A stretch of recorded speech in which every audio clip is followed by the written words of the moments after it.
అందరికీ నమస్కారం అండి. మన వైఎస్ఆర్ కుటుంబ సభ్యులందరికీ కూడా నమస్కారం. అలాగే వేదికను అలంకరించిన పెద్దలందరికీ, అమ్మ విజయలక్ష్మి గారికి, అలాగే తోట త్రిమూర్తులు గారికి అందరికీ కూడా నమస్కారం అండి. మరి అన్నట్టు ఇప్పుడు భయపడుతున్నారు అన్నప్పుడు అంటున్నారు కదా, వైఎస్ఆర్ కుటుంబం అయితే భయపడదు. ఎందుకంటే వైఎస్ఆర్ అంటేనే ధైర్యం.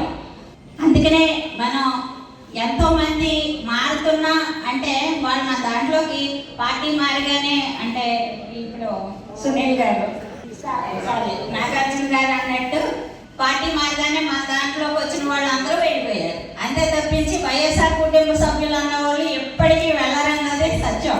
ఎందుకంటే సంక్షేమం అంటేనే రాజశేఖర్ రెడ్డి గారు, ఆ తర్వాత జగన్మోహన్ రెడ్డి గారు ప్రజల్ని, అంటే కరోనా వచ్చిన టైంలో ఆయన తీసుకున్న నిర్ణయం అవునే ఎప్పుడు కూడా ఏ సంక్షేమాన్ని కూడా ఎంత కష్టం వచ్చినా ఎప్పుడూ ఆపలేదు. ఇప్పటికి సర్కం పైన మరి ఎన్నో అప్పులు చేశారు. మన జగన్మోహన్ రెడ్డి గారు అయితే సంక్షేమం ఇచ్చి ఇన్ని కోట్ల రూపాయలు అప్పులు చేశారని చెప్తున్నారు. ఇప్పటికి సగం కోట్ల రూపాయలు వాళ్ళు అప్పులు చేసి ఏ సంక్షేమం ఇవ్వలేదు.